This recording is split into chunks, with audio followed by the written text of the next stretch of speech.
Programa Raízes da Espanha, em Sorocaba. Um oferecimento Automec, Marcenaria Artesanal, Premodiza, Magnum.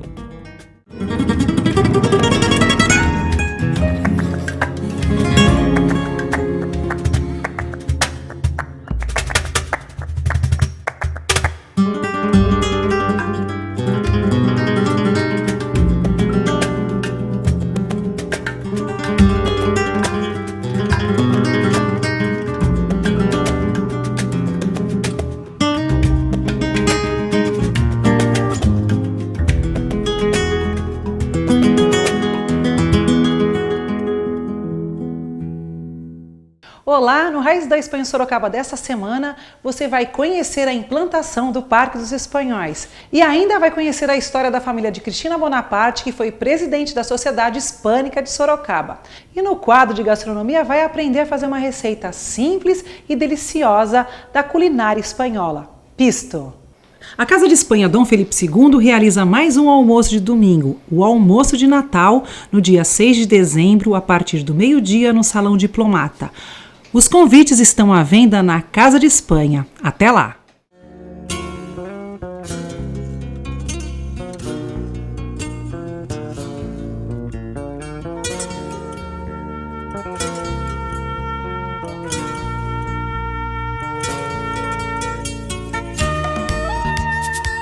Francine, como é a história do projeto, implantação e denominação deste parque?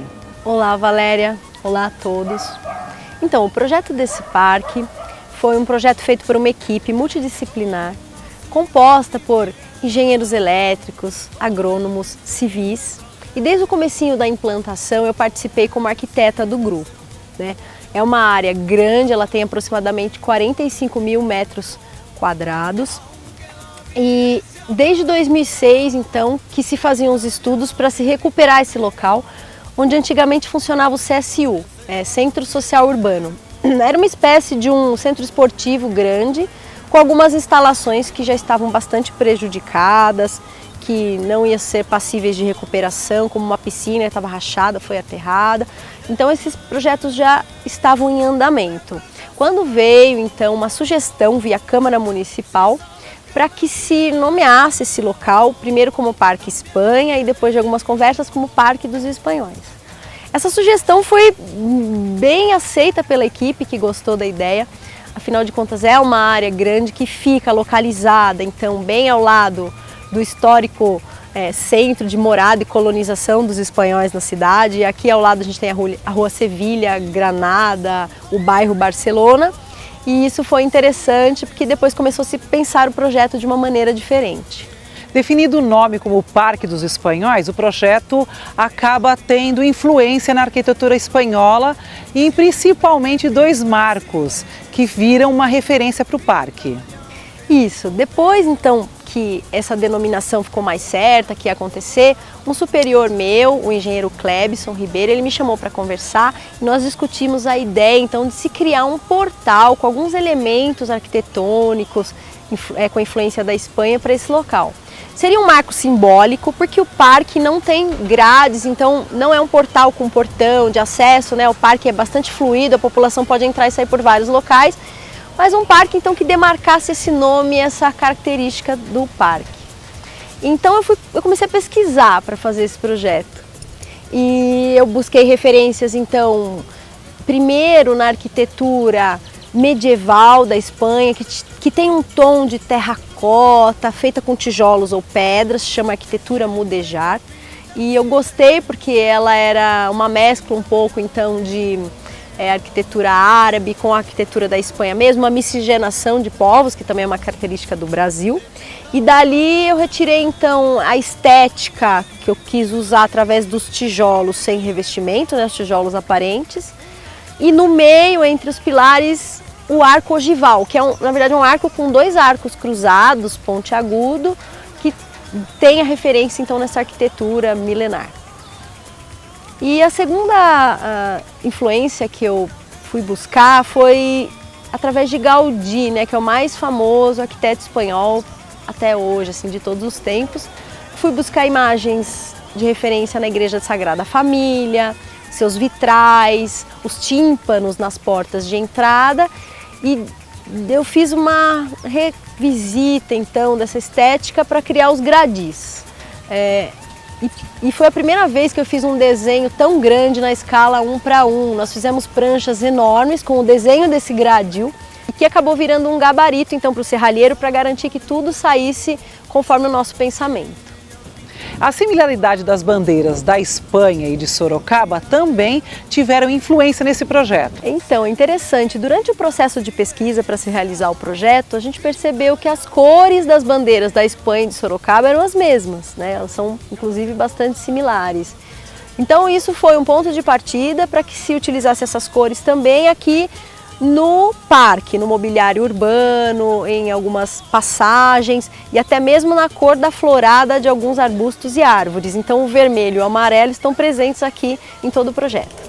Esse parque aqui ele tem uma utilização de toda a comunidade, especialmente da comunidade da colônia espanhola. Você tem uma ligação diferente, porque além de ter projetado, você também é descendente de espanhóis. Então me fala o que significa para você ter participado da construção deste marco que vai ficar para a vida inteira e que homenageia justamente os espanhóis e seus descendentes. Isso, o parque foi inaugurado em 2008, então fazia algum tempo que eu não vim aqui e fiquei feliz em saber que as pessoas utilizam com bastante frequência o parque. Ele tem vários equipamentos acessíveis à população, e a história da minha família, né? Esse pensamento em ser descendente de espanhol, participar de um projeto homenageando os espanhóis, é a parte pessoal da coisa, né, Valéria? Eu tentei colocar um pouco aqui então dos meus pensamentos, os aprendizados que eu tive com a minha bisavó, que nasceu na Espanha e migrou para Sorocaba, e eu pude conviver com ela até os meus 15 anos, eu era vizinha dela. Então, enquanto eu fazia o projeto, eu pensei bastante nela, procurei homenageá-la, não só ela, como toda a comunidade espanhola que vive aqui, ajudou a edificar Sorocaba. E é interessante mesmo porque um projeto arquitetônico costuma ficar mesmo depois da nossa passagem por aqui, né? Ele é feito para durar centenas de anos. Então eu fico bastante feliz, ele se tornou um marco aqui da cidade, inclusive aparece na abertura do seu programa. E para um arquiteto é sempre gratificante projetar espaços abertos, que são democráticos, acessíveis à população. Hoje você conheceu a história do Parque dos Espanhóis aqui em Sorocaba. No próximo bloco vai conhecer a história de mais uma família de descendentes. Nós vamos para o intervalo e já voltamos. Até mais.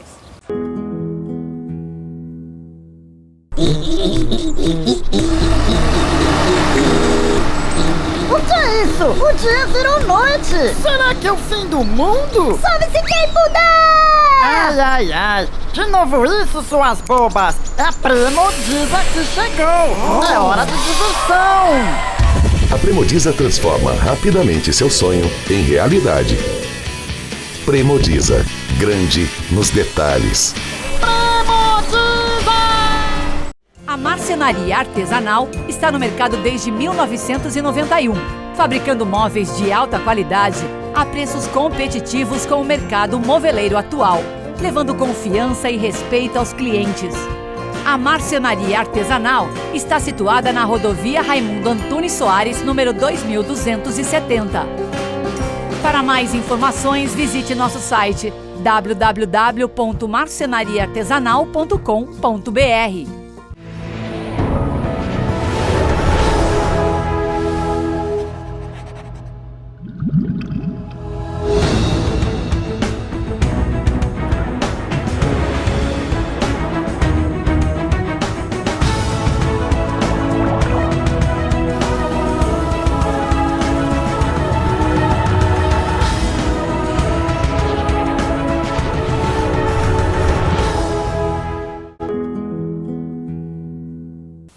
Cristina, as suas raízes da Espanha e Sorocaba começam com a vinda da sua irmã para cá. Isso. Em provavelmente 78, não estou bem segura da data, meu cunhado é convidado a vir trabalhar na fábrica de aço paulista, na antiga fábrica de aço paulista, e eles se instalam em Sorocaba. E é assim que eu vou conhecer a cidade de Sorocaba. Um tempo depois, eu também venho para cá para trabalhar trabalho também na fábrica de aço paulista, e é quando eu começo a gostar realmente dessa cidade, gosto das pessoas, gosto da forma de ser, mas eu fico só um ano, porque aí eu vou para a Espanha estudar. Tá? Eu vou ficar um ano na Espanha estudando e volto, quando volto da Espanha, vou para São Paulo, que é onde está minha mãe, e vou ficar um tempo lá até me casar. Minha vida vai ser idas e vindas à Espanha, mas há 23 anos eu volto para Sorocaba. Eu venho já com toda a minha família para cá, morar em Sorocaba.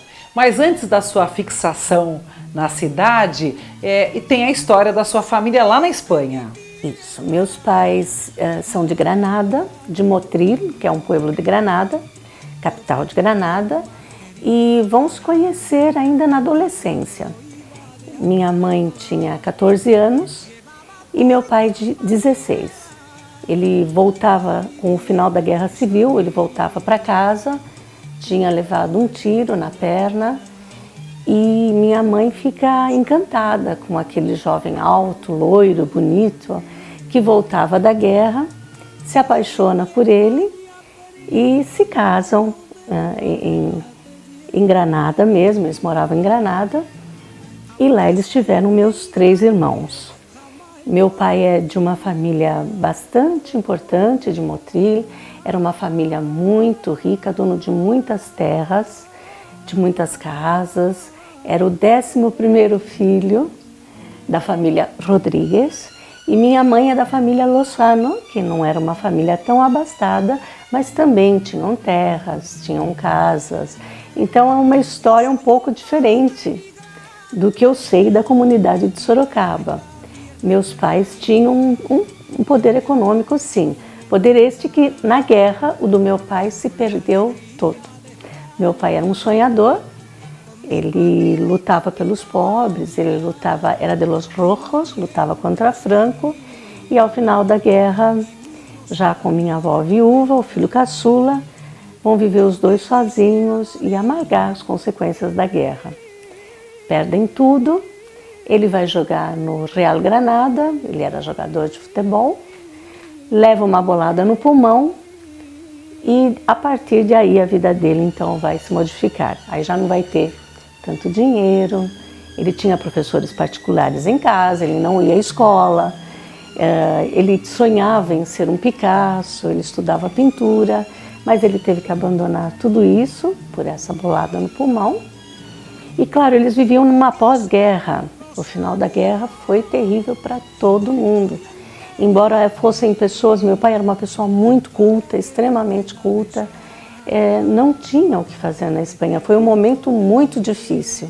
Então eles reúnem as posses, as coisas, e no ano 52 eles vêm para o Brasil. Eles vêm no Cabo de Buena Esperança, chegam em Santos em fevereiro do ano 52, e daí, como meu pai tinha muito conhecimento sobre a cultura da terra, porque eram os negócios da família, eles vão para o Paraná, para Presidente Prudente, onde vão viver 5 anos, trabalhando em fazendas, também de famílias espanholas que eles conheciam. E claro, na hora que meu pai queria que os filhos tivessem estudos, tivessem um futuro, então eles vêm para São Paulo, no ano 57, para se estabelecer na cidade de São Paulo. E vamos estar vivendo até o ano 70 em São Paulo, quando nós voltamos para a Espanha. Como todo imigrante, meus pais tinham o sonho de voltar para a terra. Eles gostavam muito do Brasil, por isso eu estou aqui, porque já tinham 3 filhos, mas meu pai amava esta terra e ele queria um filho brasileiro. E ele tinha muito orgulho dessa filha brasileira, que foi a mais espanhola de todos, né? E voltamos para a Espanha, a mais velha ficou morando lá. Conchita, que é a minha irmã aqui de Sorocaba, já se casou, não foi com a gente para lá, e isso acabou rompendo a família, quebrando a família. Nós fomos os únicos que imigramos, de 11 irmãos do meu pai e de 5 da minha mãe. Nós éramos os familiares americanos. Então, o sonho era voltar realmente, mas como ficou uma irmã aqui, o meu pai ficou nessas indas e vindas. E em 73, nós viemos para o Brasil para ele ver minha irmã, Ele ficou doente aqui e em 75 ele partiu. Continuei morando aqui com minha mãe. Em 79 é quando eu venho para Sorocaba para trabalhar e minha mãe volta para a Espanha para passear. Lá ela conhece outra pessoa, se casa e volta a morar em Granada, onde ela faleceu. Na realidade ela faleceu em Barcelona, mas volta a morar na Espanha, volta a morar em Granada. Ela morou em Granada até 2009, quando ela adoeceu. Por essa ocasião eu já morava em Barcelona. Então eu fui cuidadora da minha mãe até a morte. Então e aí eu volto para cá, para o Brasil, no ano 2012, porque a crise espanhola acabou me pondo para fora uma vez mais, né? E voltei para Sorocaba, claro, eu tinha morado aqui 15 anos, período no qual eu trabalhei no Colégio Santa Escolástica como professora de espanhol, e tinha fundado a Sociedade Hispânica Dom Quixote, que era a menina dos olhos aqui de todas as pessoas que naquela ocasião estavam comigo. A Sociedade Hispânica Dom Quixote tinha a finalidade de trabalhar a cultura espanhola realmente, porque todo mundo sentia falta de ter um lugar onde vivenciar essa cultura espanhola. Um lugar para saborearmos os pratos típicos, para declamar uma poesia, para dançar, para contar os casos. Então, esse foi o fundamento da Sociedade Hispânica, foi esse. Cristina, você é a única brasileira entre a família, tem seus filhos também, mas eu gostaria de saber para você o seu sentimento, como é ser descendente de espanhóis? Eu diria como é ser espanhol, porque eu me sinto uma brasileira espanhola. É a coisa mais linda da minha vida, é saber que eu tenho essa descendência, eu tenho muito orgulho, eu tenho muito amor por essa terra tão importante e que os descendentes, nem todos os descendentes, descobriram. Espanha não é só paella, Espanha é muito mais. Vamos lembrar que eles desvendaram, eles descobriram as Américas. Não era um povo ignorante, como se diz, é um povo muito culto. Vamos pensar em todos aqueles italianos, todas as origens da humanidade que se instalaram na Espanha e que deixaram uma cultura muito distinguida, da qual eu me orgulho muito. Hoje você conheceu mais uma história de descendentes espanhóis aqui no Raiz da Espanha em Sorocaba. No próximo bloco, vai aprender a fazer mais uma receita tradicional da Espanha. Voltamos já! Chegou o empreendimento mais esperado do ano no coração da Vila Hortência, Vila de Espanha da Magnum Construtora. Apartamentos com 2 dormitórios, sacada ou varanda gourmet em 1 ou 2 vagas de garagem. Tudo isso em um condomínio com clube completo na localização mais desejada da cidade. E você ainda pode financiar pelo programa Minha Casa Minha Vida. Ligue 3313-1000 ou visite o decorado na Rua Santa Maria 231, Vila Hortência, ao lado do Ginásio de Esportes, Vila de Espanha. Garantia Magnum Construtora. Quer um Chevrolet Zero com o menor preço e a taxa zero? Então vem para Automec. Todo estoque com preços imperdíveis. Pagamos tabela FIP no seu usado e você recebe até 100% do valor do seu usado para gastar como quiser. Vem para Automec que cobrimos qualquer oferta da concorrência. Em Sorocaba, paralela Castelinho, General Carneiro e Avenida Ipanema. Visite grupoautomec.com.br.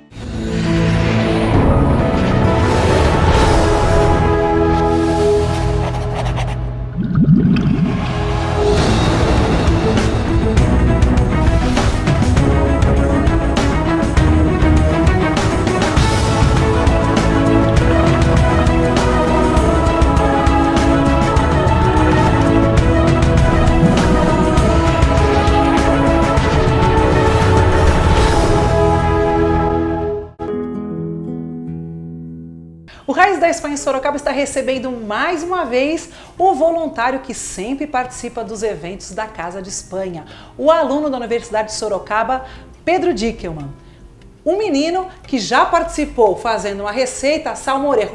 Eu digo menino porque ele é um encanto. Aqui que eu vou apresentar a vocês e dizer que é um prazer recebê-lo mais uma vez na Casa de Espanha. É um prazer estar aqui de novo, Valéria. As suas receitas elas são muito simples, muito fáceis, mas elas são muito tradicionais. Sim, hoje a gente vai fazer uma receita também tradicional da região da Mancha e também Andaluzia, mas que é simplíssima também. Tá, então, me diga aqui, é pisto. Isso, a gente vai fazer pisto. Tá, e o que é o pisto? O pisto, na verdade, pra gente entender, ele é como se fosse um refogado de verduras. Basicamente isso. Ah, ok. Então ele vai aqui, a gente vai abobrinha, tomate, pimentão, cebola, um pouquinho de alho. E é basicamente um refogado. E você pode servir com outros pratos, você pode usar como base para pratos também, colocando uma carne ou alguma outra coisa. Ah, ok. Eu tô vendo aqui que tem ovos e também tem pão. Pra quê? Isso. A gente vai fazer ovos fritos hoje para acompanhar o nosso refogado, o nosso pisto. E o pão a gente vai fazer como um acompanhamento. A gente vai tostar ele um pouquinho no azeite e comer junto com o pisto. Bom, isso aqui, mais tradicional do que o espanhol, Mais pão tradicional com que isso azeite, não existe. Então vamos lá dar início a essa operação. Ok. A gente vai ligar a panela. Ligou. A gente vai pegar um pouquinho aqui de azeite para fazer nosso refogado. Como se fosse fazer o refogado do arroz do dia a dia. Ah, ok. Começa do mesmo jeito. A gente pôs aqui um pouquinho de azeite. A gente vai deixar esse azeite esquentar. Alguns minutinhos, alguns segundinhos. E daí a primeira coisa que a gente vai colocar é o alho e logo depois a cebola, para tomar cuidado pro alho não queimar. Ah, ok. Tá? Então a gente vai bem rapidinho. A gente vai entrar aqui com o alho, bem picadinho. A gente vai dar só um pouquinho de refogada nesse alho, para não deixar o gostinho de queimado no alho. Ele fica amargo, né? Se queimar. Se queimar, ele fica amargo. Para alguns pratos você até deixa queimar, para esse aqui não é bom.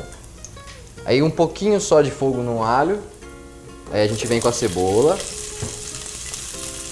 Quando a gente vai refogar alguma coisa, a gente sempre vem do que é mais durinho, que vai demorar mais para amolecer, até o mais molinho. Então a gente está começando aqui com a cebola, a gente vai dar um pouquinho de refogada nela. Pra ela ficar transparente. Ela não vai chegar a ficar transparente totalmente, mas só para ela dar uma amolecida. Tá. Eu tô vendo outra coisa aqui, que o pimentão são de 3 cores, para dar um colorido no seu prato. Isso. Mas não necessariamente eu preciso usar três tipos de pimentão. Não, pode ser o meu gosto. Pode ser o seu gosto. Tá. A gente, geralmente, tem gente que não gosta muito do... Ó, a abobrinha agora a gente vai entrar, porque ela demora um pouquinho mais. Tem gente que não gosta muito do pimentão verde, do amarelo, fala que ele é muito indigesto. Então, se a pessoa não quiser usar, não precisa. Mas se quiser usar, é só tirar a partinha branca que tem dentro do pimentão, que ele fica bem menos indigesto. Ou a pele também.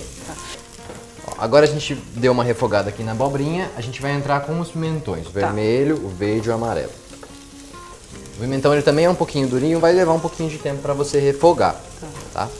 Aqui, no comecinho, eu coloquei só um fio de azeite. Pra gente poder refogar. Mas, se for do gosto da pessoa, pode colocar um pouquinho mais de azeite, tanto agora, ou no começo, quanto no final também. Ah, ok. Sem problemas. Porque todo prato espanhol, eles abusam do azeite, que dá um sabor especial. Sim. Você pode colocar também no final, que você consegue várias das propriedades do azeite no final também. Tá. Agora a gente terminou com o pimentão de refogar um pouquinho, já dá pra você sentir bastante o cheiro do pimentão vermelho. E a gente vai entrar com o nosso tomate. Ok. Picado também do mesmo jeito. A gente vai entrar com o tomate agora. O tomate tem muita água, então ele vai começar a soltar água. Vai colocar também um fio de azeite. A gente vai ligar esse fogo de cá, que é pra gente fazer o nosso acompanhamento com o pão. Ah, ok. Tá aqui então. E fica de olho no refogado para que ele não queime. Tá certo. Você vai deixar esquentar um pouquinho o azeite.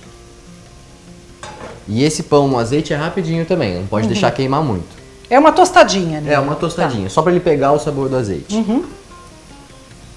Se quiser, se gostar do sabor do alho, pode colocar um pouquinho de alho aqui. E se quiser pode tirar depois só para o azeite ficar com gosto de alho. Tá. E daí o aromatizar pãozinho, o azeite. Aromatizar o azeite.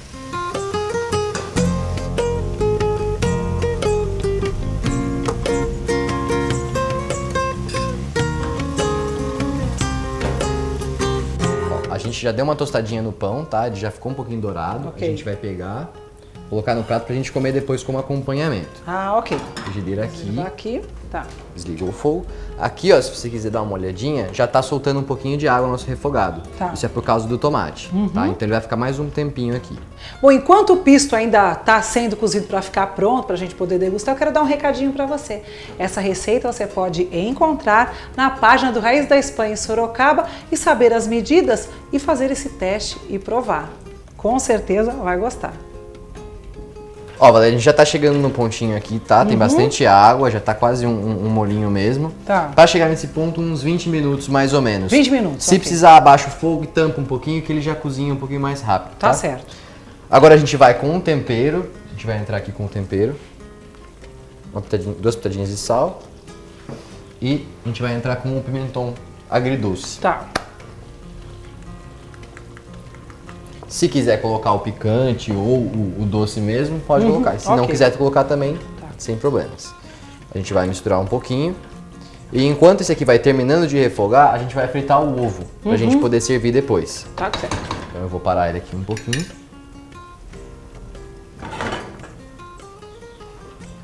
Não é um ovo frito, né? É um ovo meio só passado no azeite. É, a gente vai... Não dar é uma encharcado pitadinha. no frito, Isso. no óleo, no azeite. A gente está esquentando o nosso azeite. Vamos entrar com o ovo.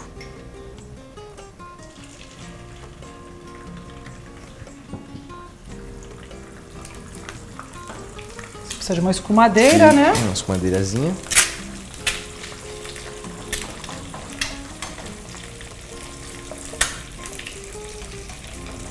Então, teoricamente, se você já faz o ovo para enfeitar, eles são individuais, né? Você serve individualmente já o prato prontinho. Isso, a gente vai servir o refogado com o ovo frito em cima. Ok.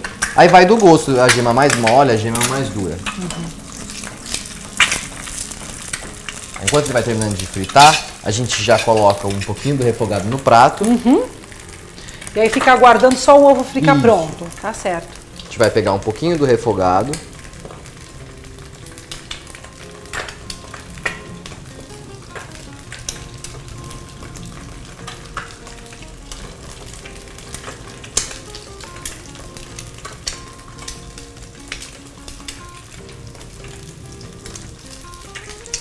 Nosso refogado, com ovo aqui em cima. Um pratinho bem bonitinho. Aí depois, pra finalizar, a gente só vai jogar um pouquinho de salsinha por cima. Mais uns cantinhos. Pedro, já que a gente está finalizando aqui, já vai degustar, eu quero agradecer a sua participação no Raiz da Espanha mais uma vez, convidá-lo, porque quando você tiver essas receitas tradicionais e deliciosas, você sempre vai ser bem-vindo. Muito obrigado, fico muito feliz com o convite sempre, viu? E a você aí de casa, eu quero agradecer a sua audiência, espero que você tenha gostado dessa receita e esperar você para o nosso próximo programa. Até lá!